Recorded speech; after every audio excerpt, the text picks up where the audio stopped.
Hey everybody, it's Rick again. It's been a few days since I've made a last video blog, and so a lot of different things have happened. Everything from stuff at work, to things with friends, to national things in the United States, like the whole deal with New Jersey and their ruling about gay marriage and civil rights, that kind of stuff. So, lots of things going on there. I had the coolest privilege the other day. I was doing some, for work I had to go and do some fundraising stuff down in Santa Cruz, and I had a little bit of a break in the middle where I could get lunch in downtown, and that was kind of cool. I wandered around looking for a place to eat, and on one of the benches in downtown I saw one of the most beautiful things I've seen in a long time. And what was on the bench was this guy, a skater guy that was on the bench, and there was another person who had his head in his lap and just lying there, enjoying the day. And at first I thought, oh, cute, skater boy, skater girl, middle of downtown kind of thing. And as I got closer, I realized, oh my gosh, it's not a skater boy and a skater girl. It's a skater boy and a skater boy, and thought, oh my God, how absolutely adorable, And had to look back a couple times just to make sure I wasn't imagining things. Now, for me to do something like that is, I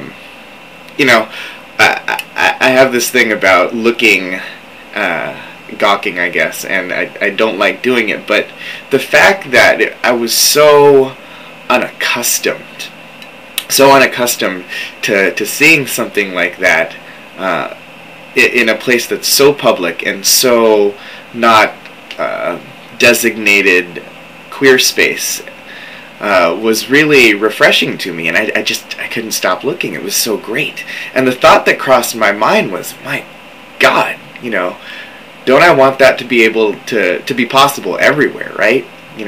So that I wouldn't have to gawk. It wouldn't be so out of place. It wouldn't be something that was out of the ordinary for me or for anybody, that, it could happen anywhere. And it was just refreshing to see that these two people didn't find it inhibitive, that they were in a public space that wasn't necessarily a lesbian, gay, bisexual, or transgender area, that it was an everybody space, and they were safe. Nobody was bothering them, nobody was gawking at them, nobody was shocked. It was awesome. And I just thought to myself, gosh, what are we going to have to do for that to be able to be the norm everywhere, so that it's not an issue? Because of this entire thing with, not just with New Jersey, but everything in the United States about gay marriage, about the sanctity of our unions, and what should be recognized, and what benefits and rights should be accorded to people, etc. It gets tiring thinking about how people are arguing. People are arguing over the ones that the people that I happen to care about. It doesn't make any sense, and it gets frustrating because it really is. It's just tiring. Aside from that, I've come to the conclusion, not that this is any new revelation or whatever, but, I know a lot of really relationship smart people. These are the people that you would go to for advice for things like breakups, or starting a new relationship, or if something is going on, whatever else. And people like me because you can tell me things, and I won't spread it around, and I won't harp on it or whatever else. And the other part about that is, aside from me not spreading your business if you tell me stuff, I'll be honest about it if you want me to be. I can be very compassionate, I can be very gentle, but at the same time I can be honest about things, and so, people can rely on me to tell them the truth about stuff. And because people tell me these things, like I said, I've come to, or recome to the conclusion that, you know, the people that are, even the people that are really good at noodling relationships, that can see things from a different perspective, etc., even they, myself included, when they're caught in situations of their own relationships or their own ways of maneuvering things, are the dumbest people in the world.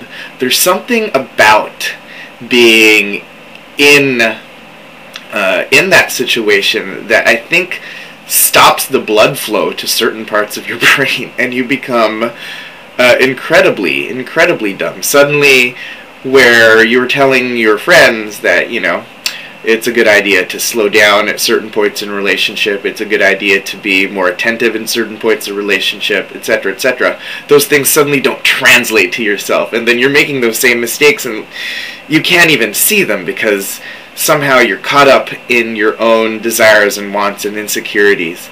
And I think part of it is the fact that when you are in the throes of trying to date someone, in the throes of trying to get to know somebody, suddenly your world becomes defined by you and that other person, and then you forget that there's all these other factors in both of your lives that affect each of you as individuals that don't necessarily have to do with the two of you, and it messes with it because there's so many things else going on, and so things get misinterpreted and feelings get hurt because of different expectations, and sometimes it has nothing to do with that relationship of two, but just the interaction of those two individuals in their separate lives trying to come together.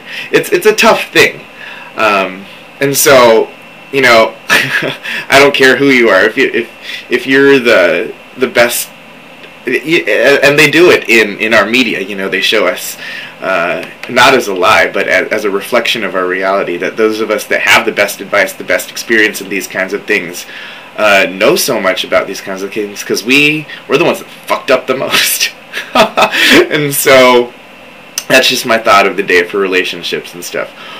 You could be the best at knowing those kinds of things, but when it comes to your own thing, you're dumb. Okay.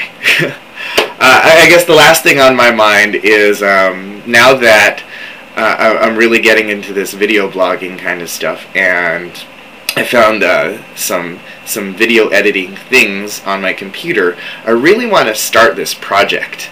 And I've come up with a fancy name. It has a double entendre, neat. So it's Project Out, or if you pronounce it another way, Project Out.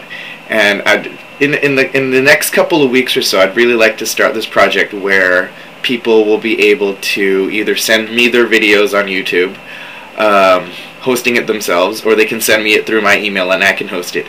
And these will be videos of people who are telling their coming out stories. One of the things that I found as a LGBTQ diversity educator is that stories about people's lives are the things that really change people's minds about things, because then you get to know a person from the perspective of their lives and not from an assumption of who they are and what they experience. And so I want to start this project where people will be able to compile their coming out stories together, so that other people who want to hear about these things or feel like they might be alone have a place to go to hear what it's like from different perspectives. You know, the good stories, the bad stories, everything in between, so that it's not a big question mark anymore. But that's, you know, again, that's a work in process.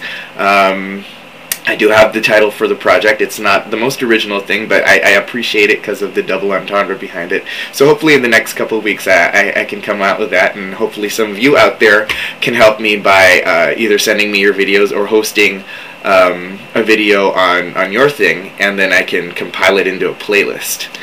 Anyway, I guess those are my things. I'm glad that a lot of you are enjoying my same-sex marriage spiel that I have, that I put up. I apologize for the poor quality. I still haven't figured out how to get the how to get the audio matched up with the video after I upload it. So be patient with me. I'll do my best. Anyway, thanks a lot for listening, and hopefully we can get this project going, and I guess I'll see you next time. Bye.